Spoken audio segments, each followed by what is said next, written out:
Welcome to max TV.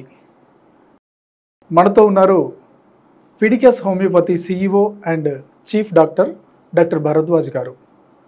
Bharadwaj గారిని అడిగి నిన్న సూర్యకిరణ్ పచ్చకామెర్ల వ్యాధితో చనిపోవడం మనందరం చూసాం.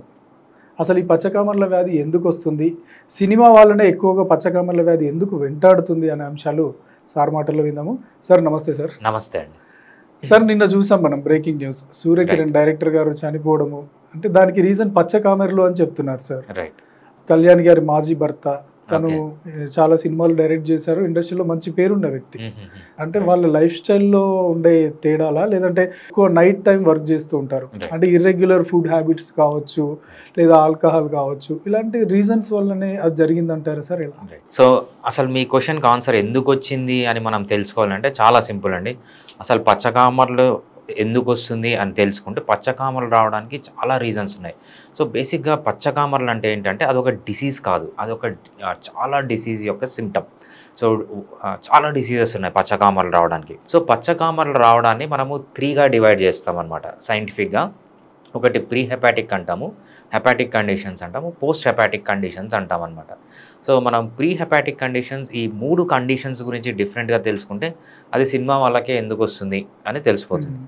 సో ఈ పచ్చకామర్లు సిమ్టమ్స్ ఏముంటాయంటే యూరిన్ ఎల్లోగా రావడం, లేకపోతే ఆకలి ఉండకపోవడం, మెయిన్ సిమ్టమ్ ఆకలి ఉండకపోవడం, అదేవిధంగా చేతులు కాళ్ళు ఐస్ అన్నీ ఎల్లోగా అయిపోవడం, ఆకలి లేకుండా పోవడం, ఫుడ్ని చూసిన వెంటనే వామిటింగ్స్ రావడం, లేకపోతే నాజియా అంటే వామిటింగ్ సెన్సేషన్ రావడం, ఇవన్నీ కామన్ సిమ్టమ్స్. అసలు ఎందుకు వస్తుంది అని చూసుకుంటే ప్రీ హెపాటిక్ అంటే మనకు బ్లడ్లో ఏదైనా ప్రాబ్లం ఉంటే, ఫర్ ఎగ్జాంపుల్ మలేరియా వచ్చిందనుకోండి, మలేరియా వల్ల కూడా పచ్చకామర్లు వస్తాయి. డెంగీ వచ్చిందనుకోండి, దానివల్ల కూడా పచ్చకామర్లు వస్తాయి. సో ఇవన్నీ ప్రీ హెపాటిక్ కండిషన్. కొన్ని అనీమియాస్ అంటాం అనమాట, ఈ అనీమియాస్ వల్ల కూడా పచ్చకామర్లు వస్తాయి. అనీమియా అంటే రక్తహీనత. రక్తం ఏదో రీజన్ ద్వారా రక్తం అనేది తగ్గిపోతుంది, అది కూడా కామర్లకి దారితీస్తుంది. సో ఈ కండిషన్ అనేది, ఈ ప్రీ హెపాటిక్ కండిషన్ అనేది సినిమా వాళ్ళకి అంత ఎక్కువగా రాదనమాట. సో వాళ్ళు మలేరియా కానీ ఇట్లాంటి సింపుల్ వచ్చినా కూడా ఈజీగా ట్రీట్ చేసుకుంటారు. నెక్స్ట్ పోస్ట్ హెపాటిక్ వెళ్దాం. పోస్ట్ హెపాటిక్ అంటే లివర్ దాటిన తర్వాత. సో దీంట్లో ఏముంటాయంటే బైలరీ అట్రేషియాలు, లేకపోతే బైల్ స్టోన్స్, బైల్ డక్ట్స్లో, లేకపోతే లివర్ నుంచి పైప్స్ వస్తాయన్నమాట, దాన్ని బైల్ డక్ట్స్ అంటాం అనమాట. దాంట్లో ట్యూమర్స్ కానీ క్యాన్సర్స్ కానీ ఏమన్నా వస్తే అది కూడా ఒక కండిషన్. సో ఇవి కూడా సినిమా వాళ్ళకి అంతగా రావన్నమాట. నెక్స్ట్ థర్డ్ వెరైటీ మనం చెప్పుకునేది హెపాటిక్ రీజన్ అని చెప్పి. ఈ హెపాటిక్ రీజన్ చూద్దాం మనం. హెపాటిక్ రీజన్లో ఏముండొచ్చు అంటే ఫస్ట్ చేసేది ఆల్కహాల్, హెపాటిక్ సిర్రోసిస్ అంటాం, ఆల్కహాలిక్ సిర్రోసిస్ అంటాం అనమాట. సో దీంట్లో ఎక్కువ వీళ్ళు ఆల్కహాల్ తాగొచ్చు, దానివల్ల కూడా వస్తుంది అనమాట సినిమా వాళ్ళకి. ఇంకోటి ఏంటంటే సెక్షువల్లీ ట్రాన్స్మిటెడ్ డిసీజెస్, మనకు hepatitis A, hepatitis B, hepatitis C, D E అంటాం కదా, ఇవన్నీ సెక్షువల్లీ ట్రాన్స్మిటెడ్ డిసీజ్ అని అంటాం. మోస్ట్లీ దీనివల్ల కూడా వీళ్ళకు ఇన్ఫెక్టివ్ హెపటైటిస్ అంట అనమాట, ఇది కూడా రీజన్ ఉండొచ్చు. సో సినిమా వాళ్ళకు మెయిన్గా వాళ్ళ వృత్తిపరంగా వాళ్ళకు వచ్చేదంటే వైరల్ హెపటైటిస్ అంటాం, హెపటైటిస్ ఏ నుంచి హెపటైటిస్ ఈ వరకు. అదేవిధంగా ఆల్కహాలిక్ సిర్రోసిస్ అంటాం, ఎందుకంటే నార్మల్గా వీళ్ళు మనకు తెలిసినంత వరకు ఎక్కువ ఆల్కహాల్ తీసుకుంటుంటారు కాబట్టి ఈ 2 రీజన్స్ ఉండొచ్చు. ఇంకోటి ఇర్రెగ్యులర్ ఫుడ్ హ్యాబిట్స్ కూడా, అంటే షూటింగ్ టైంలో వాళ్ళకి ఏంటంటే కొన్ని నైట్ షూట్స్ ఎక్కువ ఉండడం వల్ల ఎప్పుడో 12-1 గంటకు రాత్రి తినడము, అది ఇండైజెషన్ ప్రాబ్లమ్స్, ఇది కూడా ఒక రీజన్ అయి ఉంటుంది. అంటే ఇర్రెగ్యులర్ ఫుడ్ హ్యాబిట్స్ వల్ల ఉండదు, అంటే ఏ టైంలో ఫుడ్ తీసుకున్నా దానిపైన డిపెండ్ అయినది.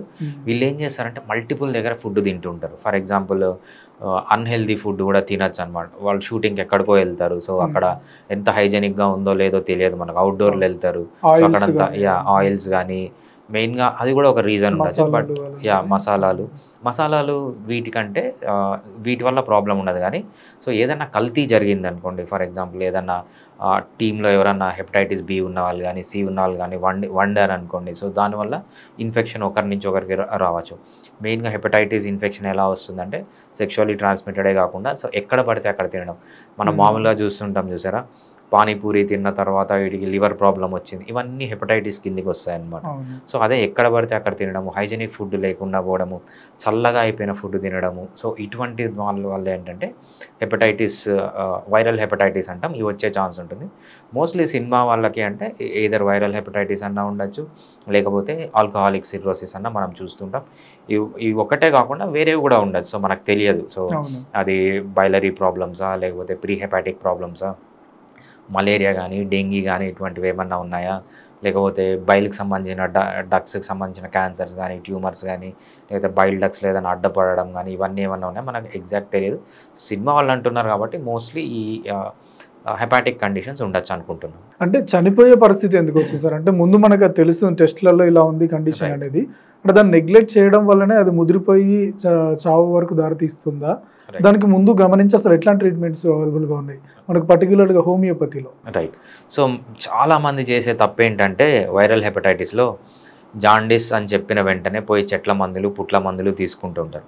సో మనం చెప్పినట్లు జాండీస్కి ఒక్కటి రీజన్ కాదు, వందల రీజన్స్ ఉన్నాయన్నమాట. సో ఫస్ట్ మనం ఐడెంటిఫై చేయాలి అసలు ఎందుకు వచ్చింది జాండీస్. సో ప్రీ హెపాటికా, హెపాటికా, పోస్ట్ హెపాటికా. మళ్ళీ ప్రీ హెపాటిక్లో చాలా రకాలు ఉంటాయి, హెపాటిక్లో చాలా రకాలు ఉంటాయి, పోస్ట్ హెపాటిక్లో చాలా రకాలు ఉంటాయి. ఫస్ట్ డయాగ్నోస్ సరిగా చేయకపోవడం వల్ల మనము కొన్ని చెట్ల మందులు చూస్తుంటాము. సో ఆయుర్వేదిక్ వాళ్ళు అంటే వంశపారంపర్యంగా వచ్చిన ఆయుర్వేదిక్ వాళ్ళని చూస్తూ ఉంటాం అన్నమాట. వీళ్ళు ఏం చేస్తారంటే ఏ జాండీస్ వచ్చినా ఒకటే మందు, అది ప్రీ హెపాటికా, పోస్ట్ హెపాటిక్ వాళ్ళకి సంబంధం లేదు, ఎందుకంటే అంత నాలెడ్జ్ ఉండదు వాళ్ళు. మా దగ్గరికి వచ్చే కేసులు ఎలా ఉంటాయంటే జాండీస్ వచ్చిందని తెలుసుకొని మోస్ట్లీ ఆయుర్వేదిక్ డాక్టర్ దగ్గరికి వెళ్ళి అక్కడ వాళ్ళు అంటే మేబీ క్వాలిఫైడ్ వాళ్ళ దగ్గరికి వెళ్తే పర్లేదు. వీళ్ళు ఏంటంటే వంశపారంపర్యంగా వచ్చిన జాండీస్ వాళ్ళ దగ్గరికి వెళ్ళడం వల్లనే ఎక్కువ ప్రాబ్లమ్స్ వస్తుంటాయి. అంటే విలేజ్లో ఎక్కువ అదే నమ్ముతారు, మళ్ళీ దానివల్ల క్యూర్ కూడా ఉంది అంటారు కదా సార్, అది వాస్తవం కాదంటారు? యా అదే అండి. సో ఉంది అంటే మనకు జాండీస్ అనేది చాలా రకాలు ఉంటాయి. జాండీస్ అనేది ఒక సిమ్టమ్ మాత్రమే. సో ఫర్ ఎగ్జాంపుల్ ఫీవర్ తీసుకోండి, ఫీవర్ అనేది ఒక సిమ్టమ్, రైట్? సో ఫీవర్ చిన్న హెడేక్ వల్ల రావచ్చు, లేకపోతే ఇన్ఫెక్షన్ వల్ల రావచ్చు, లేకపోతే ఫీవర్ రూపంలో బయటపడుతుంది. జాండీస్ కూడా అంతే. చాలా డిసీజెస్కి జాండీస్ అనేది ఒక సిమ్టమ్ అనమాట. ఇక్కడ ఏమవుతుందంటే వీళ్ళు అసలు ఒక్కొక్క రీజన్ డిఫరెంట్ ఉంది కాబట్టి ట్రీట్మెంట్ కూడా డిఫరెంట్ ఉంటుంది. అంతేగాని ఏ రీజన్ వల్ల జాండీస్ వచ్చినా కూడా ఒకటే అనేది చాలా తప్పు అనమాట. మనకు వచ్చే కేసులన్నీ ఇవే. మీరు అన్నట్లు అన్ఎడ్యుకేటెడ్ పీపులే కాదు, ఎడ్యుకేటెడ్ పీపుల్ కూడా అలానే చేస్తున్నారు. సో మనకు వచ్చే కేసెస్ మోస్ట్లీ ఎడ్యుకేటెడే ఉంటారు. వీళ్ళు కూడా అంతే, చెట్ల మందులు, పుట్ల మందులు తీసుకోవడం, ఉన్న ప్రాబ్లమ్ని ఎక్కువ చేసుకోవడం, మళ్ళీ రావడం అంట. అప్పుడు మనం ప్రాపర్ ఇన్వెస్టిగేషన్స్ చేసి కండిషన్ చేజారిపోయిన తర్వాత వాళ్ళు ఇంకా మీ దగ్గరికి వచ్చిన యూజ్ ఉంటుంది. రైట్. సో ఇది ఒక కండిషన్ అనమాట. కొంతమంది అన్ఫార్చునేట్ పీపుల్ ఉంటారు, కొన్ని అనిమిక్ కండిషన్స్ ఉంటాయన్నమాట. So auto immune anaemic conditions, వీళ్ళు ఏంటంటే వాళ్ళకి జెనెటికల్గానే ఆ డిఫెక్ట్స్ ఉంటాయి కాబట్టి ఆ ప్రాబ్లమ్స్ ఉంటాయి. సో మలేరియా కానీ, డెంగీ కానీ దీని గురించి పెద్ద వరీ కావాల్సిన అవసరం లేదు, ట్రీట్మెంట్స్ అన్నీ బాగున్నాయి. హెపాటిక్ వచ్చేటప్పటికి ఏంటంటే మెయిన్గా ఆల్కహాల్ తీసుకునే వాళ్ళలో ప్రాబ్లం ఏంటంటే వాళ్ళకి తెలుసు, ఎందుకంటే నా క్లాస్మేట్సే ఫ్రెండ్స్ చాలామంది ఉన్నారు ఆల్కహాల్ అడిక్ట్ అయిపోయిన వాళ్ళు.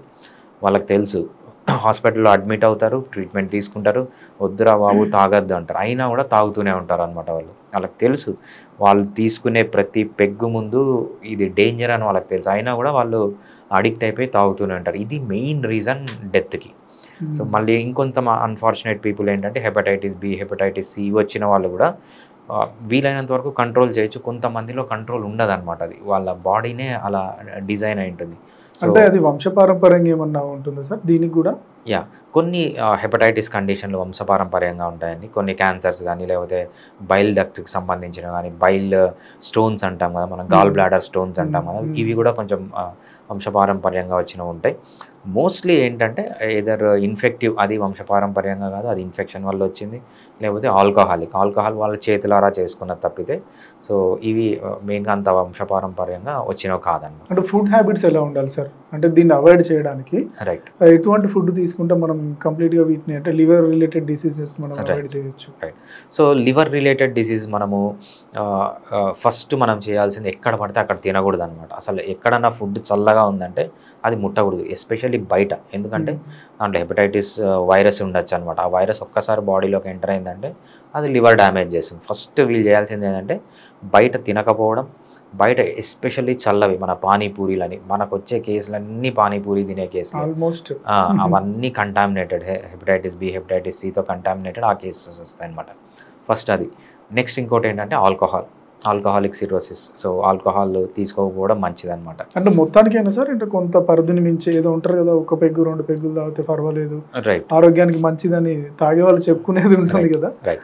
ఇది తాగే వాళ్ళు ఏదో ఒక బహానా కావాలని చెప్పుకుంటారు తప్పితే even single peg of alcohol is prove to be dangerous. ఎలా అంటే సింగిల్ పెగ్ ఆల్కహాల్ తీసుకున్నారంటే ఆ రోజు మిమ్మల్ని స్లీప్ డిస్టర్బ్ చేస్తుంది. సో మీరు వెళ్ళేది నార్మల్ స్లీప్లో, అబ్నార్మల్ స్లీప్లోకి వెళ్తారు. So even single peg of alcohol ఏంటంటే చాలా ఎఫెక్టివ్ అనమాట. సో మమ్మల్ని అడిగితే, డాక్టర్స్ని అడిగితే not even single peg of alcohol good అని చెప్తాం అనమాట. ఇంకా పొద్దున, మధ్యాహ్నం, రాత్రి కంటిన్యూస్గా తాగే వాళ్ళకి ఇంకా మనం చెప్పాల్సిన అవసరం లేదు. నెక్స్ట్ మనం లివర్ కండిషన్ ఆలోచించాల్సింది ఏంటంటే ఎక్కువ కార్బోహైడ్రేట్ ఫుడ్ తీసుకోవడం వల్ల. సో మనం ఫ్యాటీ లివర్ అంటాం చూసారా, చాలామందికి మనకు ఆల్మోస్ట్ 25 ఇయర్స్ దాటిన ఎవరికి మనం లివర్ రిపోర్ట్ తీసినా మనకు ఆల్కహాల్ ఫ్యాటీ లివర్ అని వస్తుంది. దీనికి మెయిన్ రీజన్ ఏంటంటే జంక్ ఫుడ్, దాంతోపాటు ఎస్పెషల్లీ మోర్ కార్బోహైడ్రేట్ ఫుడ్. మనం ఏం చేస్తున్నాం, పొద్దున ఒకసారి తింటున్నాం, మధ్యాహ్నం తింటున్నాం, సాయంత్రం తింటున్నాం, రాత్రి తింటున్నాం, మధ్యలో పిజ్జాలు, బర్గర్లు, చాక్లెట్లు, ఐస్ క్రీమ్లు, కూల్ డ్రింక్లు, పొద్దున్న నుంచి రాత్రి వరకు మనం డంప్ చేసేది మొత్తం కార్బోహైడ్రేట్ ఫుడ్. ఇంత కార్బోహైడ్రేట్ బాడీలో అయిపోయేటప్పటికి ఏంటంటే అదంతా లివర్లో ఫ్యాట్గా మారిపోతుంది. ఇది కాకుండా హెల్త్కి మంచిదని ఆన్ టాప్ ఆఫ్ ఇట్ వీళ్ళు ఏం చేస్తారంటే ఫ్రూట్స్ తింటున్నారు. ఫ్రూట్స్లో మనకేంటి, వేరే ఫ్రూట్స్లో ఉన్న మనకు గ్లూకోజ్ ఉంటుంది, ఫ్రూట్స్లో హై ఫ్రక్టోజ్ ఉంటుంది. ఈ ఫ్రక్టోజ్ డేంజర్ ఏంటంటే ఇది లివర్లోనే మెటబలైజ్ అవుతుంది, బాడీలో ఎక్కడ మెటబలైజ్ కాదు, లివర్లోనే మెటబలైజ్ అయ్యి లివర్ పైన ప్రెషర్ ఎక్కువైపోయి అక్కడే లివర్ సిరోసిస్గా మారుతుంది అనమాట. అంటే ఫస్ట్ ఫ్యాటీ లివర్గా మారి తర్వాత సిరోసిస్గా మారిన కేసెస్ కూడా మనం చూస్తున్నాం. అంటే ఓన్లీ సిట్రస్ ఫ్రూట్స్ సార్, లేదంటే అన్ని ఫ్రూట్స్, ఏ ఫ్రూట్లో అయినా మనం బెర్రీస్ అంటాం చూసారా, మల్బెర్రీ, స్ట్రాబెర్రీ, ఇవి తప్ప మిగిలిన వాటిలో అంతా ఫ్రక్టోజ్ ఉంటుంది అనమాట. బెర్రీస్లో కొంచెం ఫ్రక్టోజ్ తక్కువ ఉంటుంది, గ్లూకోజ్ కూడా తక్కువే ఉంటుంది. సో ఎస్పెషల్లీ ఈ పొద్దున్న నుంచి రాత్రి వరకు తింటూ ఫ్రూట్స్ తినేవాళ్ళు అవి తగ్గించండి. అదేవిధంగా ఆల్కహాల్ తగ్గించండి, బయట ఎక్కడ పడితే అక్కడ తినద్దు. ఈ సింపుల్ మన చేతిలో ఉన్నవి. సో ఇదొకటి. దీంతోపాటు ఫస్ట్ జాండీస్ వస్తే మీరు ఆ చెట్ల మందులు, పుట్ల మందులు తీసుకోకుండా ఫస్ట్ ఒక ప్రొఫెషనల్ డాక్టర్ దగ్గరికి వెళ్ళి డయాగ్నోజ్ చేయండి. అది ఏంటి రీజన్, ప్రీ హెపాటికా, హెపాటికా, పోస్ట్ హెపాటికా. ప్రీ హెపాటిక్లో 100 రీజన్స్ ఉంటాయి, హెపాటిక్లో 100 రీజన్స్ ఉంటాయి, పోస్ట్ హెపాటిక్లో 100 రీజన్స్ ఉంటాయి. ఆ రీజన్ డిఫరెంట్ కాబట్టి ట్రీట్మెంట్ అనేది కూడా డిఫరెంట్. ప్రతి ఒక్క జాండీస్కి ఒకటే చెట్టు మందు అనేది తప్పు అనమాట. అది మాకు వచ్చే కేసులన్నీ అవే వస్తాయి. ఫస్ట్ డయాగ్నోస్ చేసి దాని ప్రకారం ట్రీట్మెంట్ తీసుకుంటే ఒక ప్రొఫెషనల్ చదువుకున్న డాక్టర్ దగ్గరికి వెళ్ళి ట్రీట్మెంట్ తీసుకోవడం మంచిది. Thank you so much sir. సంబంధించి పూర్తి ఇన్ఫర్మేషన్ ఇచ్చారు. థ్యాంక్స్ అండి.